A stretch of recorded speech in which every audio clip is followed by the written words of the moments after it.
Good morning.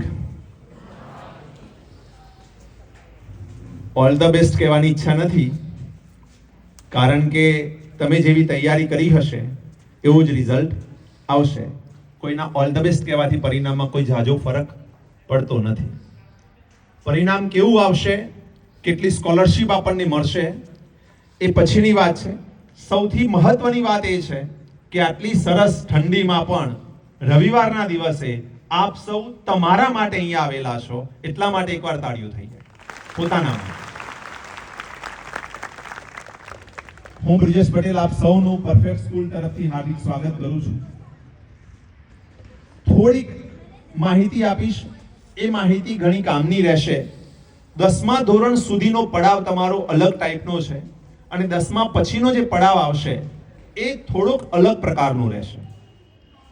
10મા પછી તમે તમારું કરિયર કયા લેવલ પર લઈ જશો, જિંદગી તમે કેવી જીવશો, એનો આધાર આ એક ડિસિઝન ઉપર રહેલો છે. અને એ ડિસિઝન લીધા પછી એટલે નક્કી તો કર્યું, જે સેમિનારમાં પણ શીખ્યા હતા કે નક્કી કરવું પડે. નક્કી તો કર્યું, જે પણ ફિલ્ડ ચૂઝ કરશો તમે, પછીના 2 વર્ષ એ ફિલ્ડમાં તમે શું કર્યું, કેવું કામ કર્યું, કેટલી શિદ્દતથી મહેનત કરી, એના ઉપર આખી ઇમારત ઊભી થશે તમારી જિંદગીની. એટલે હવેના 2 વર્ષ ખૂબ મહત્વના છે બેટા. અને એ બંને વર્ષ આપણે એવી રીતે ભેગા મળી અને એવી રીતે કંઈક ડિઝાઇન કરીએ કે જેના કારણે એ ખૂબ સુંદર બને. સૌથી પહેલા ધોરણ 10 પછી 3 ઓપ્શન આવે, એક સાયન્સ, કોમર્સ અને આર્ટ્સ. એક ઓર પણ ઓપ્શન છે, પણ એ ઓપ્શન હું નથી ગણતો personally, that is a diploma. એટલે 3 ઓપ્શન મેઇન છે, સાયન્સ, કોમર્સ અને આર્ટ્સ. સાયન્સ અને કોમર્સમાં ફાયદો એ થાય કે બાળકને મહેનત કરવાની ત્રેવડ રહેશે. સાયન્સમાં પણ મહેનત કરવાની ત્રેવડ રહેશે અને કોમર્સમાં પણ. કારણ કે કોઈ પણ વસ્તુ સતત કરવામાં આવે તો એ આદત બને. અને જ્યારે તમે સાયન્સ લો છો ખાસ કરીને, તો એમાં જે મહેનત તમે કરતા શીખો છો, એ મહેનતના કારણે તમારા જીવનમાં એક ડિસિપ્લિન ઊભું થાય છે. અને ડિસિપ્લિનના કારણે તમે પછી કોઈ પણ કાર્યમાં આગળ જશો એ સફળ થવાની શક્યતાઓ વધી જાય છે. કારણ કે કોઈ પણ કાર્ય કરવા માટે મહેનત ખૂબ અગત્યની છે, પણ મહેનત કરવાની ત્રેવડ જે છે, કોઈ પણ કાર્યને સરળતાથી કેવી રીતે કરી શકાય એ સાયન્સનો સ્ટુડન્ટ જે રીતે સમજી શકશે, કદાચ બીજો કોઈ સ્ટુડન્ટ એને સમજવામાં થોડોક વધુ સમય લગાડશે. હવે માનો સાયન્સ તમે સિલેક્ટ કરો છો, તો સાયન્સની અંદર 2 ગ્રુપ છે, એ ગ્રુપ અને બી ગ્રુપ. એ ગ્રુપ શાના માટે છે? તો એ ગ્રુપમાં ફિઝિક્સ, કેમેસ્ટ્રી અને મેથ્સ આ મુખ્ય 3 વિષય રહેશે. ઇંગ્લિશ આવવાનું એક, પછી તમે કોમ્પ્યુટર લઈ શકો છો. એટલે આ 5 વિષય તમારા સિલેબસમાં રહેશે. જો બી ગ્રુપ પસંદ કરીએ છીએ આપણે, તો ફિઝિક્સ, કેમેસ્ટ્રી અને બાયોલોજી આવશે, જીવ વિજ્ઞાન. ગણિતની જગ્યાએ જીવ વિજ્ઞાન આવશે, ત્યાં ગણિત નહીં આવે. અને અંગ્રેજી આવશે. અને એના પછીની વાત કરીએ તો કમ્પ્યુટર કે સંસ્કૃતમાંથી સિલેક્ટ કરવું જોઈએ. જનરલી પરફેક્ટ સ્કૂલ એવું ઇન્સિસ્ટ કરતી હોય છે કે એ ગ્રુપ જ્યારે તમે લેતા હો તો કમ્પ્યુટર સાથે આગળ વધવું જોઈએ, અને બી ગ્રુપ તમે લેતા હો તો સંસ્કૃત સાથે આગળ વધવું જોઈએ. કારણ કે આયુર્વેદિક ડોક્ટર બનવા માટેના ચાન્સીસ પણ સંસ્કૃત હોય તો જ મળે છે. એટલે એ થોડુંક આપણે ધ્યાનમાં રાખવાનું. જ્યારે એડમિશન થશે, શરૂઆતમાં પેરેન્ટ્સ મીટિંગ થશે, એક અવેરનેસ પ્રોગ્રામ હશે, એમાં આની ડિટેલમાં ચર્ચા આપણે લોકો કરીશું. હવે એ ગ્રુપ અને બી ગ્રુપ લીધું તો ખરું, પણ એ ગ્રુપ અને બી ગ્રુપ સાથે પણ 2 પોસિબિલિટીઝ છે. એ ગ્રુપની વાત કરીએ તો JEE સાથે તમે તમારી એક્ઝામની પ્રિપરેશન કરી શકો છો. JEE પાછી 2 પ્રકારની એક્ઝામ આવે, JEE મેઇન્સ અને JEE એડવાન્સ. આવી 2 પ્રકારની એક્ઝામ આવે. હવે JEE મેઇન્સ જે છે એ ક્વોલિફાય થાય તો જ JEE એડવાન્સમાં તમને એડમિશન મળે એક્ઝામ આપવા માટેનું. મતલબ ક્વોલિફાય થવું પડે આપણે, અને ક્વોલિફાય થશો તો જ તમને JEE એડવાન્સ આપવા મળે. સિનારીઓ આખો સમજવા જેવો છે એનો, કે એક લેવલથી ઉપરની એક્ઝામ છે, એનું ટફનેસ લેવલ પણ બહુ સખત હોય છે. એટલે આપણે મહેનત પણ એવી કરવી પડે. નીટ જો તમે ક્વોલિફાય કરી જાઓ છો સારા માર્ક્સથી, તો તમારા નામની આગળ DR. લાગશે. મતલબ તમે ડોક્ટર બની શકો છો. એટલે ડોક્ટર બનવા માટે મહત્વની વસ્તુ છે કે તમારે નીટ ક્રેક કરવી પડશે અને એનઆઈટીઝ આઈઆઈટીઝ જેવી કોલેજમાં એડમિશન એન્જિનિયરિંગમાં મેળવવું છે તો તમારે 100% JEE માં રિઝલ્ટ મેળવવું પડશે, JEE ક્રેક કરવી પડશે. બંને એક્ઝામ ક્રેક થઈ જ શકે છે, પણ ખૂબ મહત્વની વાત કહી રહ્યો છું, બરોબર ધ્યાનથી સાંભળજો. 10મા ધોરણનું બાળક જ્યારે 11મામાં આવે છે અને પહેલી વાર જ્યારે નીટ કે JEE ની એક્ઝામ આપે ત્યારે એનું રિઝલ્ટ લગભગ ઓછું આવે છે. પહેલી વાર જ્યારે આપશે, પહેલો ટેસ્ટ લેવાય ત્યારે સ્કૂલમાં કેમ ઓછું આવે એના પાછળનું કારણ સમજો. તમે 10મા ધોરણની તૈયારી કરી રહ્યા છો તો એમાં તમે સાયન્સનું પેપર હશે તો એના આગલા દિવસે કયા વિષયની તૈયારી કરવાના? આવતીકાલે સાયન્સનું પેપર છે તો આજે કયો વિષય વાંચશો? સાયન્સ બહુ ઓબ્વિયસ છે, એક વિષય વાંચશો અને આવતીકાલે એની એક્ઝામ. પછી મેથ્સનું પેપર હશે તો આગલા દિવસે ગણિત જ ગણશો, રાઈટ? નીટ અને JEE ની એક્ઝામ ટફ નથી. મુશ્કેલ શું છે એમાં? 11 અને 12 સાયન્સનું કમ્બાઇન્ડ સિલેબસ અને ત્રણેય વિષયની ભેગી એક્ઝામ. એક જ સમયે 3 કલાકમાં ફિઝિક્સ, કેમેસ્ટ્રી, મેથ્સ અથવા ફિઝિક્સ, કેમેસ્ટ્રી અને બાયોલોજી 2 વર્ષનું ભેગું એક સાથે. એટલે યાદ રાખવા માટે પ્રેક્ટિસની જરૂર છે. ટફ નથી. એ યાદ રાખવા જે પ્રેક્ટિસ કરવાની છે એ પ્રેક્ટિસ આપણે કરતા નથી. આપણું માઇન્ડસેટ શું છે કે 10મા ધોરણમાં જેમ કામ કર્યું આગલા દિવસે વાંચી લઈશું તો એ રિઝલ્ટ તો આવી જશે. એ અહીં શક્ય નથી. ખ્યાલ આવે છે શું ડિફરન્ટ છે? કારણ કે તમે એક જ વિષયની પરીક્ષા આપો તો પણ આખો દિવસ ને રાત મહેનત કરીને આવતીકાલ પેપર આપશો. તમારે 2 વર્ષના ટોટલ 6 વિષય, 2 વર્ષના કુલ 6 વિષય, ફિઝિક્સ 2 વર્ષનું, કેમેસ્ટ્રી 2 વર્ષનું, JEE હશે તો મેથ્સ 2 વર્ષનું, નીટ હશે તો બાયોલોજી 2 વર્ષનું. તો 6 વિષય ભેગા કરીને એક્ઝામ આપવાની છે એટલા માટે ટફ લાગે છે, પણ એ પ્રેક્ટિસથી જ જીતી શકાય. કોઈક 720 માંથી 720 ગુણ લાવી શકે નીટમાં, કોઈ 300 માંથી 300 ગુણ JEE માં લાવી શકે, તો કોઈક લાવી શકે તો હું શા માટે નહીં? એ કોઈક હું કેમ ના હોઈ શકું? એટલે એ કોઈક હું બનવા માટે શું કરવું પડે? તો કોઈકે જે કર્યું એ આપણે કરવું પડે, અને જો કરીશું તો આપણે પણ એ કોઈક છે એ બનીશું. એટલે મહેનત કરવાની ત્રેવડ રાખવાની જરૂર છે. તમારે ફેસ્ટિવલ પણ એન્જોય કરવા છે, બર્થડે પાર્ટીમાં પણ જવું છે, મેરેજમાં પણ ફરવું છે, નાના નાના બધા જ ફંક્શનોમાં જવું છે, તો કદાચ સાયન્સ તમારા માટે નથી. જો 2 વર્ષનું સેક્રિફાઈસ કરવાની તૈયારી હોય, વનવાસ લેવાની તૈયારી, આપણે વનવાસ શબ્દ નહીં વાપરે, ઘરવાસ, ઘરના રૂમમાં જ પુરાઈ દેવાનું, એક રૂમમાં એકાંતનો સ્વીકાર કરવાની તૈયારી જોઈશે. અને આ હશે તો સ્ટેમ્પ ઉપર લખીને આપવા તૈયાર છું કે તમારું રિઝલ્ટ આવશે જ. પણ રિઝલ્ટ લાવવા માટે ખાલી 2 વર્ષ હવે તમારા કેલેન્ડરમાંથી દિવાળી કાઢી નાખો, ઉત્તરાયણ કાઢી નાખો, હોળી ધૂળેટી કાઢી નાખો. 2 વર્ષ માટે કોઈ બર્થડે નથી. જો આટલું સમજી જશો તો જિંદગી બનશે. જિંદગી બનાવવા માટે કંઈક તો સેક્રિફાઈસ માંગશે જ. અને ભગવાન પણ ચેક કરશે બેટા તમને કંઈ પણ નવું કે મોટું આપતા પહેલા કે શું તું એના લાયક છે, અને લાયક બનવા માટે શું કરવું પડશે? સેક્રિફાઈસ. જો તમે સેક્રિફાઈસ કરશો તો ઓટોમેટિક એને લાયક બનશો અને ભગવાનને પણ આપવું પડશે.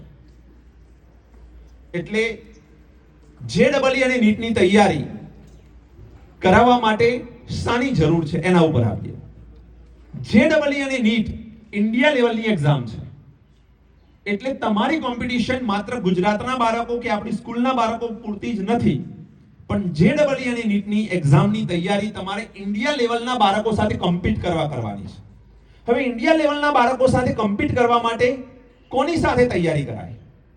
તો ઇન્ડિયાની નંબર 1 ઇન્સ્ટિટ્યૂટ હોય એની સાથે જ તૈયારી કરાય. અને એટલા માટે પરફેક્ટ સ્કૂલે આ દીર્ઘ દ્રષ્ટિ રાખી આકાશ ઇન્સ્ટિટ્યૂટ સાથે ટાઈપ કરેલું છે છેલ્લા 4 વર્ષથી. આકાશની ટીમ પણ તમને અહીંયા જોવા મળે છે. એ જ ટીચર તમને ભણાવવાના છે JEE અને નીટમાં. જો તમે નિર્ણય કરો છો કે JEE અને નીટ મારે મેળવવું છે રિઝલ્ટ, તો ભૂતકાળમાં જે બાળકો અહીંયા ભણે છે, અત્યારે હાલમાં ભણી રહ્યા છે અને ભૂતકાળમાં જે ભણીને ગયા, એમનો ઓપિનિયન તમે લઈ શકો છો. કોઈ પણ સ્કૂલ કે કોઈ પણ ઇન્સ્ટિટ્યૂટ પસંદ કરતા પહેલા એકચ્યુઅલમાં ચેક શું કરવું જોઈએ? શું ચેક કરવું જોઈએ? તો એના ભૂતકાળના જે વિદ્યાર્થીઓ છે એમનો એક્સપિરિયન્સ શું રહ્યો છે, અને ભૂતકાળના જે સ્ટુડન્ટ છે એમનું રિઝલ્ટ શું આવ્યું છે. જો આ 2 વસ્તુ ચેક કરી શકો છો તો ને તો જ જે તે ઇન્સ્ટિટ્યૂટમાં તમારે એડમિશન લેવું જોઈએ. હું જે વાત કરું છું એ વાત ઉપર તમારે ભરોસો નહીં કરવાનો. પણ જે અહીંયા ભણી રહ્યા છે 11 12 સાયન્સમાં બાળકો, એમને મળો, અથવા તો પછી અમારું રિઝલ્ટ ચેક કરો કે શું રિઝલ્ટ આવેલું છે છેલ્લા વર્ષોમાં. જો એ બંને તમને સેટિસ્ફાઈ લાગે તો ને તો જ એડમિશન લેવાય. એટલા માટે આકાશ ઇન્સ્ટિટ્યૂટના ટીચર હિંમતનગરમાં જ રહે છે. આકાશ ઇન્સ્ટિટ્યૂટે અકોમોડેશન એમને હિંમતનગરમાં જ આપેલું છે અને સવારે 7:30 વાગ્યાથી શરૂ કરી સાંજે 4:30 વાગ્યા સુધી સ્કૂલમાં હોય છે.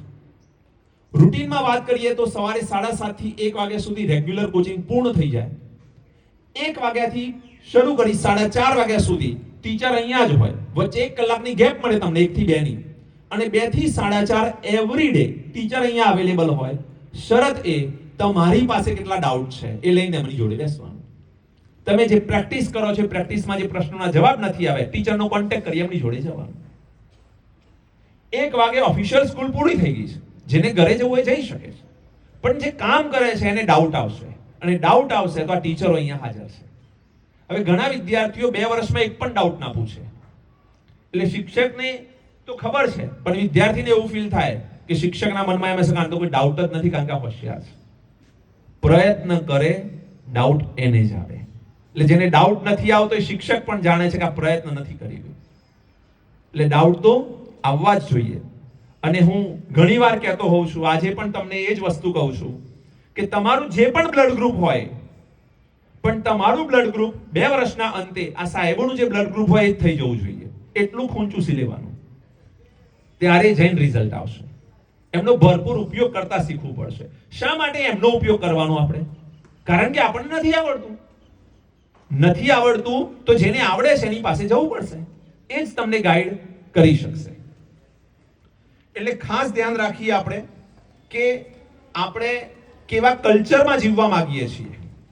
મેગા સિટીની થોડીક વાત કરું તો આજકાલ તમે ગૂગલ પર પણ લખશો તો એ આવશે કે 16 વર્ષનું બાળક આજે ડ્રગ્સ અને દારૂના રવાડે છે. જો આપણે પ્રોટેક્ટ નહીં કરીએ આપણા ચાઇલ્ડને, પેરેન્ટ નહીં કહું છું, આપણા ચાઇલ્ડને આપણે પ્રોટેક્ટ નહીં કરીએ તો મેગા સિટીની અસરો લાગતા વાર નહીં લાગે. અને એકવાર અવડા રસ્તે ગયેલો બાળક એને વારીને પાછો લાવવો ખૂબ અઘરો છે. આ કુમળી ઉંમર છે એમની, એ કોઈ પણ ના દોરવાઈ જાય એમ છે.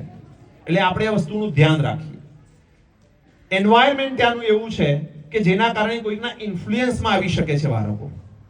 માનો અહીંયાથી તમે માઇગ્રેટ થાવ છો કોઈ પણ જગ્યાએ, શા માટે? કારણ કે ત્યાં સારી ઇન્સ્ટિટ્યૂટ મળે. અહીંયા એ જ ઇન્સ્ટિટ્યૂટ અહીં લાવવા પાછળનું મુખ્ય કારણ એ છે કે વાલીનો સમય બરબાદ ન થાય, એનો પૈસો બરબાદ ન થાય. કારણ કે 2 વર્ષ જ્યારે વાલી અપડાઉન કરીને બાળકને ભણાવે છે તો ઓછામાં ઓછા 10 લાખ રૂપિયાનો ખર્ચો એ કરે છે. ત્યાં રહીને ભણાવે તો પણ 10 લાખ રૂપિયા 2 વર્ષના ઓછામાં ઓછા થશે. અહીં તમને એનાથી ચોથા ભાગ કરતા પણ ઓછી ફીસમાં તમારું કામ થઈ જશે. એટલે આ સમજવાની જરૂર છે કે પરિણામ આપણે શું લાવી શકીએ એમ છે ભેગા મળીને. એક ક્લાસમાં 100 કરતા વધારે વિદ્યાર્થીઓ બેઠા હોય, કયો વિદ્યાર્થી હાજર છે અને કયો ગેરહાજર છે એ જ ખબર ના હોય. અહીં એક ક્લાસની અંદર મહત્તમ 45 વિદ્યાર્થી હશે. કયો વિદ્યાર્થી એબ્સેન્ટ છે એનું પણ ટીચરને ધ્યાન છે, અને જેવો એબ્સેન્ટ હશે તરત સ્કૂલેથી ફોન આવશે કે શા માટે એબ્સેન્ટ છે. નાનામાં નાની વાતોની અહીંયા કાળજી લેવામાં આવે છે. લાસ્ટ યરના રિઝલ્ટની વાત કરું તો JEE ની અંદર નીવ અને જય 2 દીકરાઓએ અદ્ભુત પરિણામ મેળવ્યું છે. 99.76 PR JEE માં મેળવ્યા છે. નીવ કરીને દીકરો છે એને, અને જય કરીને દીકરો છે એને 99.57 PR મેળવ્યા છે. અને એ જ વર્ષે આકાશ ઇન્સ્ટિટ્યૂટે ઇતિહાસ રચ્યો. નીટની એક્ઝામ, આ JEE ની વાત કરીને, નીટની એક્ઝામ 720 માર્ક્સની હોય.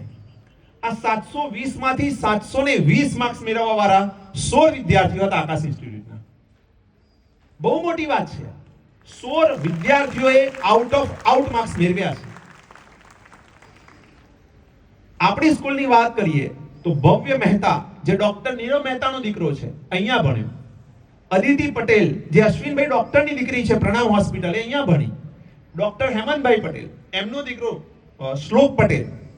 તો આ બધા જ લોકો અહીંયા ભણી રહ્યા છે. આખી ડોક્ટર કોમ્યુનિટીના દીકરાઓ અહીંયા જ ભણી રહ્યા છે, અને બધા જ MBBS માં છે અત્યારે.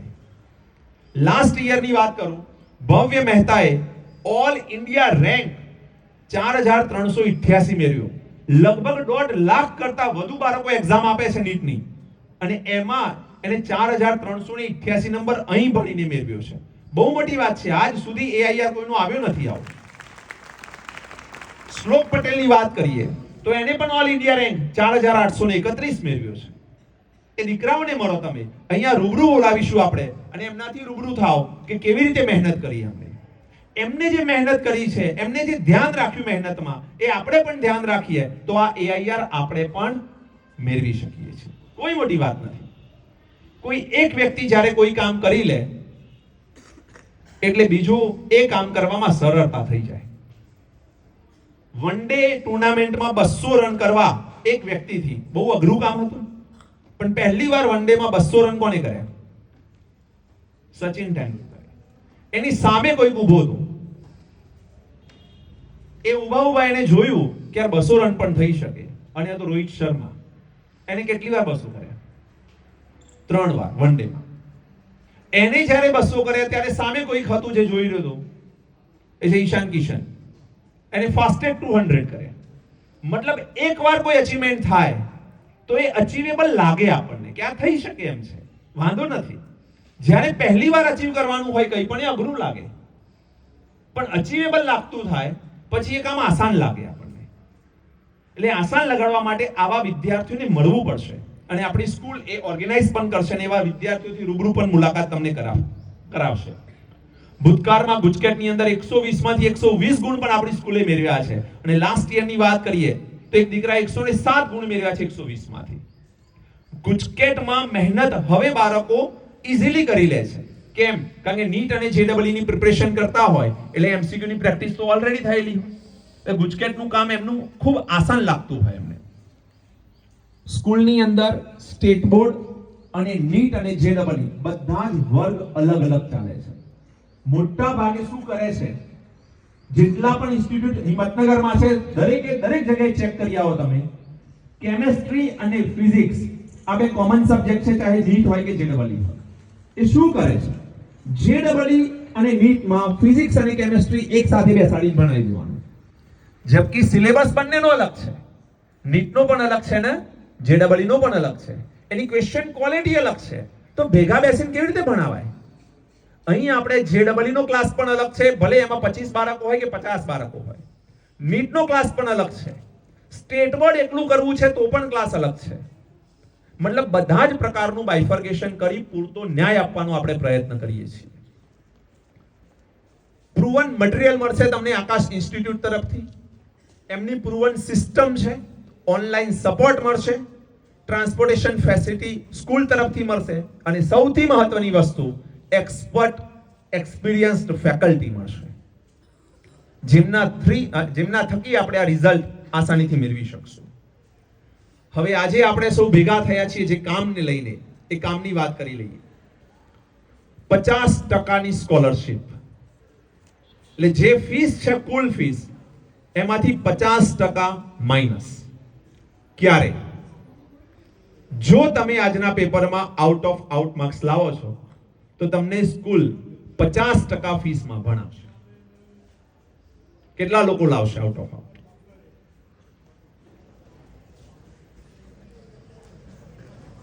ભરોસો જ નહીં હોય ને તો ભગવાન પણ નહીં આપે, સમજો. આમ હાથ ઉપર કરવાનો ભરોસો તો જોઈશે ને. પેલો આવે ના આવે પછીની વાત છે. પોતાને તો ભરોસો જોઈએ ને કે હું 50% સ્કોલરશિપ લેવા જ આવ્યો છું સાહેબ. જે માર્ક્સ એનાથી ઓછું મળવાનું, સમજો. તમને ભરોસો જોઈએ પેલો. ચલો ઓકે, બીજી વાત. કેટલા લોકો સેમિનારમાં હતા આમાંથી? તો સેમિનારનો એક શબ્દ જેનો ઉપયોગ અત્યારે કરવાનો હતો, તથાસ્તુ. હવે હાથ ઉપર કરો, 50% સ્કોલરશિપ કોને મળવાની છે? હાથ ઉપર કરો અને ભગવાન તથાસ્તુ કહી દે તો કામ થઈ જાય ને? તો હાથ જ ઉપર ના કરે તમે. નાની નાની વાતોનું ધ્યાન રાખવાનું છે. હવે માનો 50 માંથી 50 ગુણ નથી આવતા તો શું? તો જો 40 કરતા વધુ ગુણ આવશે, ક્વોલિફાઈ એરિયા કહું છું, 40 કરતા વધુ ગુણ મિનિમમ આવવા જોઈએ 50 માંથી, અને 40 કરતા વધુ ગુણ આવશે તો જે પહેલો નંબર આવશે 40 કરતા વધુમાં એને 51,000 રૂપિયા માઇનસ મળશે. ફીસમાં. જે બીજો નંબર આવશે એને 31,000 માઇનસ મળશે. 40 કરતા ગુણ વધારે જોઈશે, પણ પહેલો નંબર આ બધામાં પહેલો નંબર 39 માર્ક્સમાં આવ્યો તો શું કરવાનું? તો નહીં મળે. 40 કરતા વધુ ગુણ જોઈએ અને જો બીજો નંબર આવે તો 31,000 માઇનસ મળશે. અને 40 કરતા વધુ ગુણ છે અને ત્રીજો નંબર આવ્યો તો 21,000 રૂપિયા માઇનસ મળશે ફીસમાં. આનો લાભ ઉઠાવી લો. એટલે પેલી ફરી વાત કરું છું, ગઈકાલે પણ કીધી હતી, વરસાદ વરસી રહ્યો છે, ભીંજાવું કેટલું આપણે નક્કી કરવાનું છે. એટલે નક્કી તમારે કરવાનું કે મારે કઈ એક્યુરેસીથી રિઝલ્ટ લાવવું છે. હવે બાકીના વિદ્યાર્થીઓ ઘણા લોકો કહે કે સાહેબ હું તો 11-12 સાયન્સમાં મહેનત કરવા આવ્યો છું, 10માં નથી મહેનત કરી, તો મારે તો ક્વોલિફાય નહીં થવું, તો મને શું લાભ મળશે? 2 લાભ છે. પહેલો, એક્ઝામનો અનુભવ ગજબ મળશે. આજે એ લાભ તમને દેખાતો નથી, પણ મને એની કિંમત છે કે એ અનુભવ જે આજે લઈને જશો તમે, હું તમને અત્યારથી ગાઈડ કરું છું, પેપર ફોડું છું, સાંભળજો ધ્યાનથી. બધાનું અટેન્શન થઈ ગયું. બોલો, ખાલી એક જ શબ્દ કીધો, પેપર ફોડું છું, ધ્યાન રાખજો. બધાનું અટેન્શન આ બાજુ આવી ગયું. તમને પહેલી નજરે જે જવાબ લાગશે એ નહીં હોય, ધ્યાન રાખજો. આ પેપર ફોડ્યું, પહેલી નજરે જે જવાબ સાચો લાગશે કદાચ જવાબ નહીં હોય, ધ્યાન રાખજો. અને એકવાર રાઉન્ડ થઈ ગયું ને, ટપકું થઈ ગયું, પછી વાર્તા પતી. ખ્યાલ આવે છે?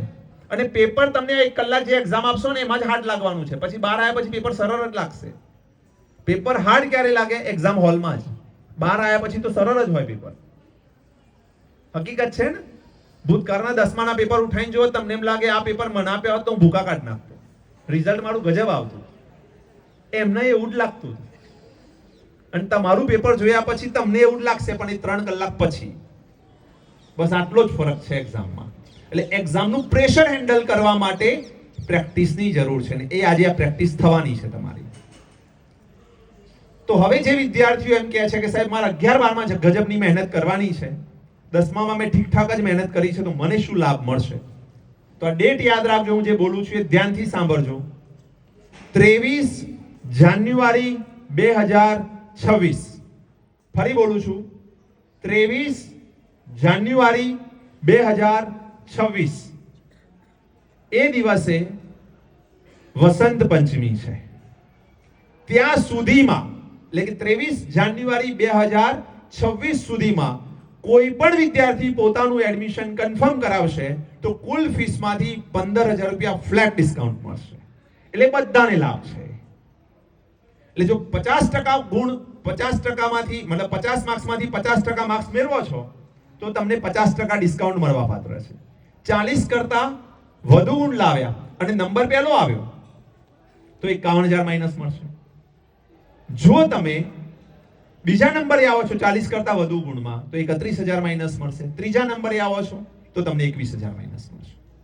મહત્વની વાત, આનાથી પણ ગજબ, નીટ અને JEE ની તૈયારી પરફેક્ટ સ્કૂલ અને આકાશ ઇન્સ્ટિટ્યૂટ સાથે કરી અને તમારો AIR 1 થી 100 માં આવ્યો તો તમે ભરેલી પૂરી ફીસ પરત.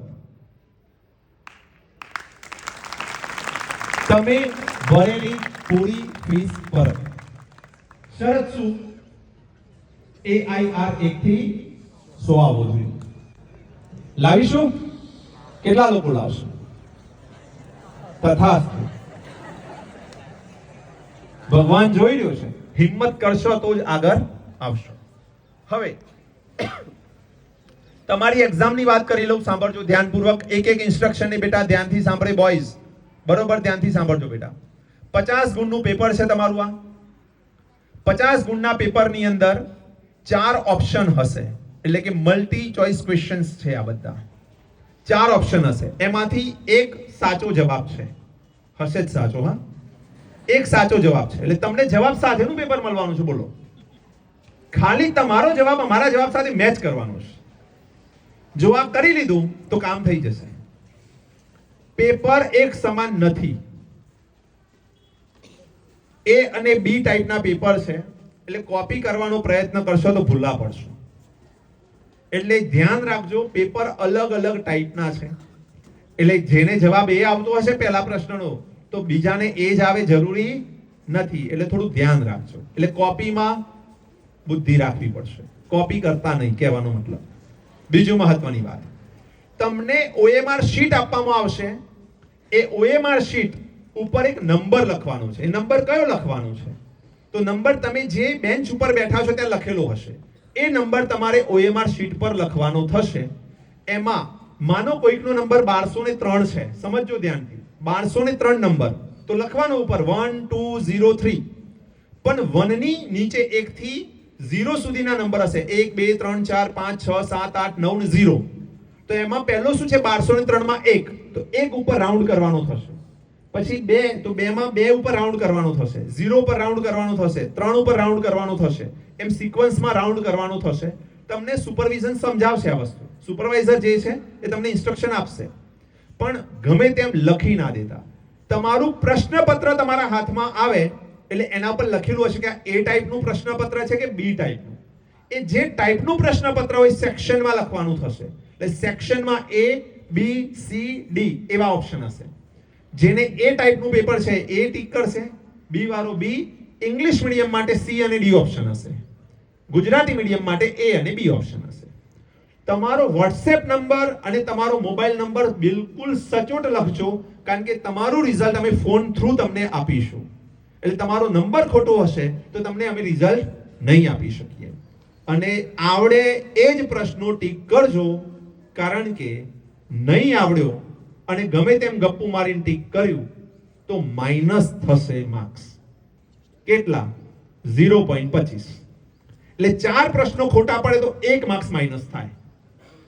એક સાચો પ્રશ્ન, એનો જવાબ સાચો તો તમને 1 માર્ક્સ મળવા પાત્ર છે, પણ તમે ટીક કર્યો પણ જવાબ ખોટો છે તો તમારા માર્ક્સ 0.25 માઇનસ થઈ જશે. એટલે ધ્યાન રાખવાનું છે. એટલે માઇનસ સિસ્ટમ છે આમાં, અને પહેલી વાર આવી એક્ઝામ તમે આપી રહ્યા છો જેમાં માઇનસ સિસ્ટમ છે, એટલે થોડુંક ધ્યાન રાખજો. ઓકે, હવે ઇંગ્લિશ મીડિયમના જે વિદ્યાર્થીઓ છે એ